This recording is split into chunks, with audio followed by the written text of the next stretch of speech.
Hello, welcome to job finder दोस्तों। आज मैं इस वीडियो में आपके साथ RRB NTPC mock test number 5 discuss करूंगा।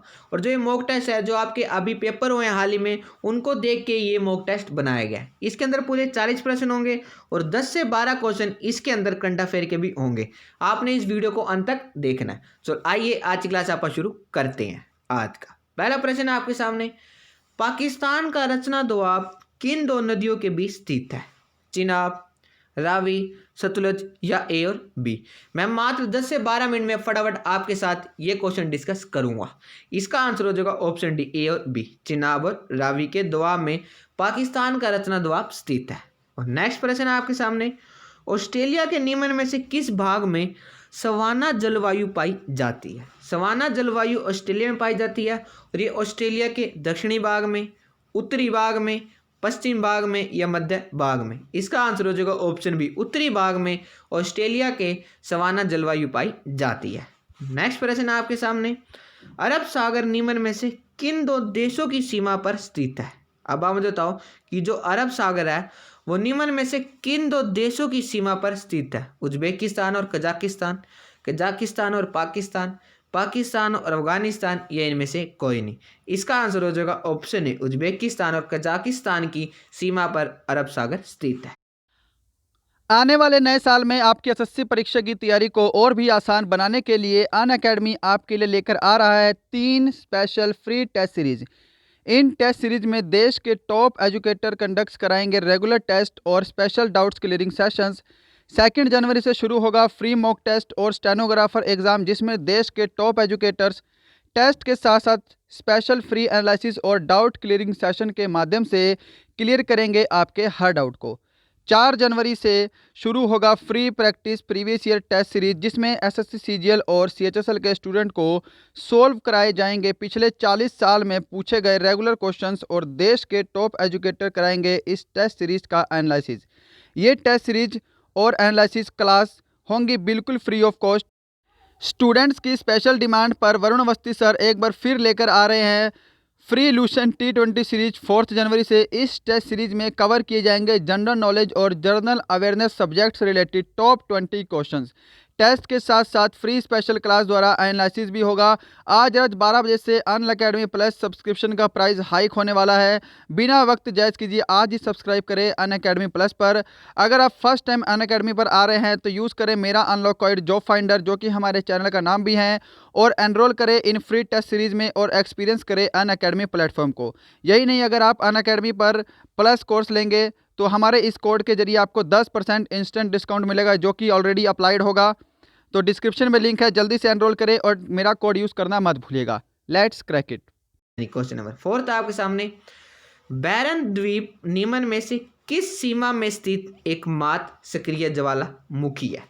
बैरन द्वीप क्या है? ये एक सक्रिय ज्वालामुखी है। तो ये निम्न में से किस सीमा में स्थित है? नेपाल में, भूटान में, भारत में या श्रीलंका में? मुझे आशा है कि इसका आंसर सही बच्चे सही देंगे, क्योंकि बहुत ही आसान क्वेश्चन है और इसका आंसर हो जाएगा ऑप्शन सी, भारत। फाइन, ये देखो आंसर भी गिवन है। नेक्स्ट प्रश्न है आपके सामने, जब ग्रीनविच में दोपहर का 1 बजा हो तो उस समय भारत का मानक समय क्या होगा? अब मान बताओ कि जो ग्रीनविच है, अगर वहाँ पे दोपहर का 1 बजा है तो उस समय भारत का मानक समय क्या होगा? मैं आपको हिंट दे देता हूँ, GMT प्लस 5:30। फाइन, आपने अपने मोबाइल में बहुत बार देखा होगा। शाम के 6:30 बजेंगे, शाम के 5:30 बजेंगे, शाम के 7:30 बजेंगे या कोई नहीं? इसका आंसर हो जाएगा ऑप्शन ए, शाम के 6:30 बजेंगे, क्योंकि ग्रीनविच से हमारा भारत का समय 5.5 घंटे आ गया है। जब भी आपने अपने मोबाइल में टाइम सेट किया होगा तो वहाँ पे आपने देखा होगा टाइम में वहाँ पे लिखा होता है GMT प्लस 5:30। ठीक है, इसका यही मतलब होता है, ग्रीनविच से भारत का समय 5.5 घंटे आ गया है, प्लस दे रखा है तो आ गया है। फाइन, और नेक्स्ट प्रश्न है आपके सामने, निम्न में से कार्प किस पेड़ से प्राप्त होता है? डलबर्जिया से, सीडस, क्वैकर्स या अजरमन? इसका आंसर हो जाएगा ऑप्शन सी। फाइन, और नेक्स्ट यानी क्वेश्चन नंबर 7 है आपके सामने, निम्न में से मनुष्य में एफ्लाटॉक्सिन खाद्य विख्यातमन द्वारा कौन सा अंग प्रभावित होता है? माइंड, फेफड़ा, हाथ या यकृत? इसका आंसर हो जाएगा ऑप्शन डी, यकृत यानी लीवर।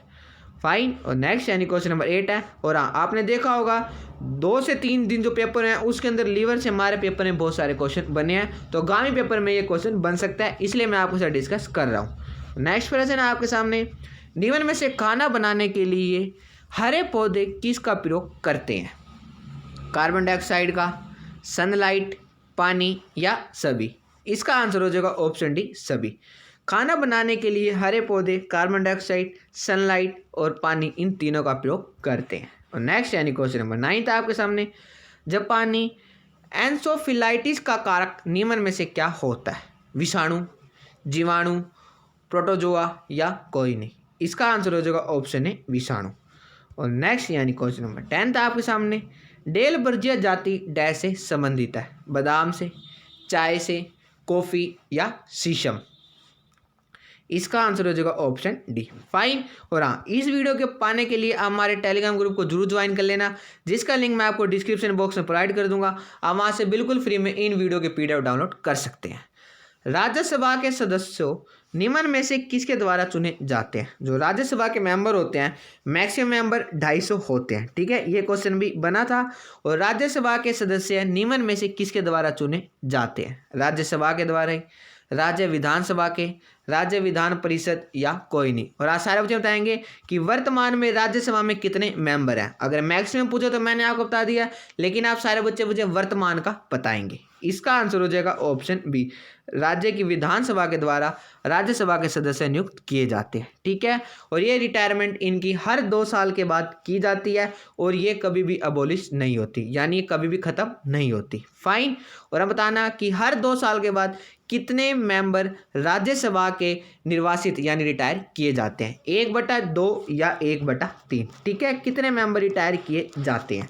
सारे क्वेश्चन आप सारे बच्चे मुझे इनके आंसर जरूर देंगे। संसद के सदन को बुलाने और प्रचार करने की शक्ति निम्न में से किसके पास है? राष्ट्रपति जी के द्वारा, उपराष्ट्रपति के पास, उपाध्यक्ष या लोकसभा का अध्यक्ष? इसका आंसर हो जाएगा ऑप्शन ए, राष्ट्रपति जी के पास है, ठीक है। इनको ऐसा करने के लिए कौन कहता है? तो वो प्रधानमंत्री कहते हैं। और ये शक्ति किसके पास है? तो वह है राष्ट्रपति जी के पास।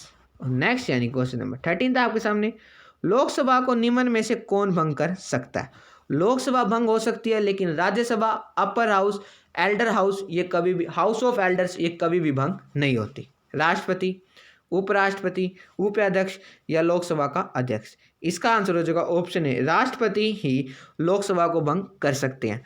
कोई बिल मनी बिल है या नहीं, ये कौन बताता है? ये स्पीकर बताता है, यानी लोकसभा का अध्यक्ष बताता है कि कोई बिल मनी बिल है या नहीं, फाइन। और नेक्स्ट यानी क्वेश्चन नंबर 14 था आपके सामने, भारत की न्यायपालिका का अध्यक्ष कौन होता है? राष्ट्रपति, प्रधानमंत्री, उपराष्ट्रपति या मुख्य न्यायाधीश? भारत की न्यायपालिका का अध्यक्ष कौन होता है? इसका आंसर हो जाएगा option D, chief justice of India Bharat की न्यायपालिका का अध्यक्ष होता है। और नेक्स्ट यानी क्वेश्चन नंबर 15 था आपके सामने, भारतीय संविधान का निम्न में से दूसरा संशोधन क्या था? इसका आंसर हो जाएगा ऑप्शन बी, सशस्त्रों का अधिकार, फाइन। नेक्स्ट प्रश्न है आपके सामने, मंगल पांडे ने निम्न में से किस विद्रोह में सबसे पहले अपना बलिदान दिया था? 1856, 1857, 1858 या 1860? 1857 की क्रांति में सबसे पहला बलिदान मंगल पांडे का था। नेक्स्ट यानी क्वेश्चन नंबर 17 था आपके सामने, अध्यात्म ज्ञान के विषय में निचेकता और यम का संवाद निम्न में से किस उपनिषद से प्राप्त होता है? कठोपनिषद, ऋग्वेद, मंडोकपनिषद या अर्थवेद? इसका आंसर हो जाएगा ऑप्शन ए, कठोपनिषद से, फाइन। और नेक्स्ट प्रश्न है आपके सामने, निम्न में से किसे आधुनिक भारत का जनक कहा जाता है? महात्मा गांधी जी, सुभाष चंद्र बोस, राजा राम मोहन राय या अकबर द्वितीय? इसका आंसर हो जाएगा ऑप्शन सी, राजा राम मोहन राय को, ठीक है। नेक्स्ट यानी क्वेश्चन नंबर 19 था आपके सामने, शिवाजी का राज्याभिषेक निम्न में से किस स्थान पर हुआ था? इनका राज्याभिषेक 2 बार हुआ था, तिरुवनंतपुरम, रायगढ़, मोहनगढ़ या सोनगढ़? इसका आंसर हो जाएगा ऑप्शन बी, रायगढ़ में, ठीक है। और नेक्स्ट यानी क्वेश्चन नंबर 20 है आपके सामने, निम्न में से किस वर्ष में मुस्लिम लीग ने एक पृथक राष्ट्र का प्रस्ताव पेश किया था? 1942, 1945, 1946 या 1940 में? इसका आंसर हो जाएगा ऑप्शन डी, 1940 में ऐसा इन्होंने किया था। नेक्स्ट यानी क्वेश्चन नंबर 21 है आपके सामने, ब्रह्मांड में विस्फोटी तारा क्या कहलाता है? जो हमारा ब्रह्मांड है, इसमें विस्फोटी तारा क्या कहलाता है? इसका आंसर हो जाएगा ऑप्शन बी अभिनव तारा। ठीक है, नेक्स्ट प्रश्न है आपके सामने, निम्न में से कौन सा एक तारा है? पृथ्वी है, बुध, सूर्य यानी सन या शुक्र? इसका आंसर हो जाएगा ऑप्शन सी सूर्य। ठीक है, ये एक तारा है, ये कोई प्लेनेट नहीं है, ये एक स्टार है। फाइन।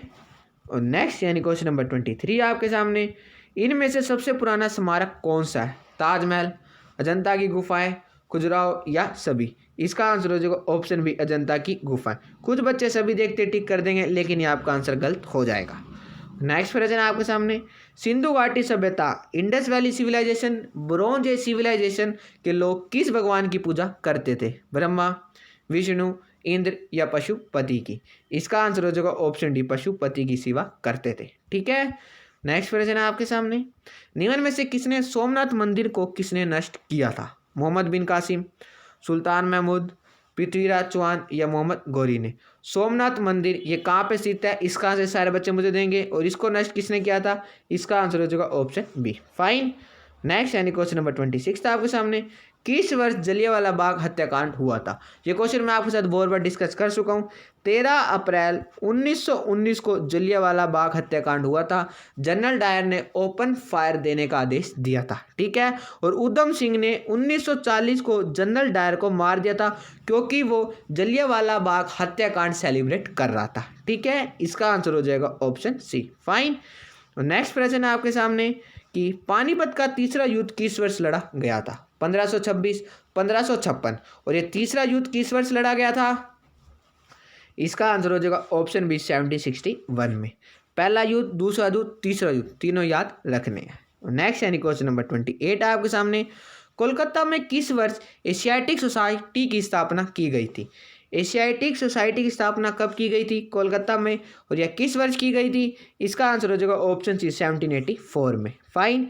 नेक्स्ट यानी क्वेश्चन नंबर 29 है आपके सामने, वर्ष 1815 में कोलकाता में किसने आत्म सभा की स्थापना की थी? आत्म सभा की स्थापना 1815 में की थी, और ये कोलकाता में की गई थी। और ये किसके द्वारा की गई थी? इसका आंसर हो जाएगा ऑप्शन बी राजा राम मोहन राय के द्वारा। फाइन।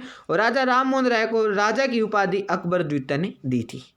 नेक्स्ट प्रश्न है आपके सामने, भारतीय संविधान में संशोधन का प्रस्ताव किस देश के संविधान से लिया गया था? जर्मनी, दक्षिण अफ्रीका, अमेरिका या ऑस्ट्रेलिया? इसका आंसर हो जाएगा ऑप्शन बी दक्षिण अफ्रीका से, और इसका आर्टिकल है 368। नेक्स्ट प्रश्न है आपके सामने, हाल ही में नरेंद्र सिंह तोमर ने कितने राज्यों में शहद उत्पादन के लिए हनी फार्मर प्रोड्यूसर्स ऑर्गेनाइजेशन की स्थापना की है? आपको पता है हाल ही में बहुत न्यूज़ में है, क्योंकि किसान आंदोलन चल रहा है, तो इनसे रिलेटेड हमारे पेपर में सारे क्वेश्चन बनेंगे। इसका आंसर हो जाएगा ऑप्शन बी 5। नेक्स्ट प्रश्न है आपके सामने, फाइजर वैक्सीन को मंजूरी देने वाला पहला देश कौन सा बना है? यूके, भारत, यूएसए या चीन? इसका आंसर हो जाएगा ऑप्शन ए यूके। नेक्स्ट यानी क्वेश्चन नंबर 33 आपके सामने, निम्न में से मरियम वेबस्टर ने किस शब्द को वर्ष 2020 का वर्ड ऑफ द ईयर घोषित किया गया? कॉन्स्टिट्यूशन, पेंडेमिक, कॉन्टिन्यू या कोई नहीं? इसका आंसर हो जाएगा ऑप्शन बी पेंडेमिक को। फाइन। नेक्स्ट यानी क्वेश्चन नंबर 34 आपके सामने, किस राज्य के डोईवाला जिले में सूर्यधार झील का लोकार्पण किया गया है? ये किस जिले में स्थित है? यह डोईवाल। और जो डोईवाल जिला है ये निम्न में से किस राज्य में स्थित है? इसका आंसर हो जाएगा ऑप्शन बी उत्तराखंड में। इसी क्वेश्चन से 2 से 3 क्वेश्चन बन सकते हैं, तो आपने सारे के सारे याद रखने हैं। फाइन। नेक्स्ट प्रश्न है आपके सामने, यूएस एयर क्वालिटी इंडेक्स 2020 में दुनिया का सबसे प्रदूषित शहर कौन सा है? लाहौर, मुंबई, दुबई या जूरिया? इसका आंसर हो जाएगा ऑप्शन ए लाहौर। नेक्स्ट यानी क्वेश्चन नंबर 36 था आपके सामने, हाल ही में किस राज्य ने त्रिमुला पहाड़ियों पर बस चलाने की घोषणा की है? मैं आपके साथ फटाफट डिस्कस करूं, क्योंकि आपकी क्विज है। अगर आप टेस्ट लगाना चाहते हैं तो आप टेस्ट भी लगा सकते हैं, क्योंकि इसके अंदर ऑप्शन भी गिवन है। अब ये मान के चलो ये आपका पेपर है, इसलिए आप मुझे फटाफट इनके आंसर देते चलना। इसका आंसर हो जाएगा ऑप्शन सी आंध्र प्रदेश ने। ठीक है, ऐसा हाल ही में आंध्र प्रदेश ने घोषणा की है। नेक्स्ट यानी क्वेश्चन नंबर 37 आपके सामने, एशिया का सबसे सुरक्षित बैंक किसे घोषित किया गया है?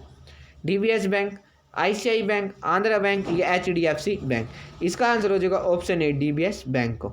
नेक्स्ट यानी क्वेश्चन नंबर 38 है आपके सामने, पीएसी द्वारा जारी रैंकिंग में किस राज्य को सर्वश्रेष्ठ शासित राज्य का दर्जा दिया गया? केरल, तमिलनाडु, आंध्र प्रदेश या गोवा? इसका आंसर हो जाएगा ऑप्शन ए केरल। और नेक्स्ट यानी सेकंड लास्ट क्वेश्चन आपके सामने, किस देश में एक दिन में 1 लाख से अधिक कोविड-19 मामले दर्ज किए गए थे? भारत, यूके, संयुक्त राज्य अमेरिका या कोई नहीं। इसका आंसर हो जाएगा ऑप्शन सी, यूएसए में। और नेक्स्ट यानी लास्ट क्वेश्चन जो आपका होमवर्क है, सारे बच्चे मुझे इसका आंसर कमेंट बॉक्स में देंगे। पेटीएम ने भारत में कितने मिलियन फास्टैग जारी कर देश का सबसे बड़ा फास्टैग जारीकर्ता प्लेटफॉर्म बनाया है? 5, 4, 6 या 7? ये आज का आपका होमवर्क है।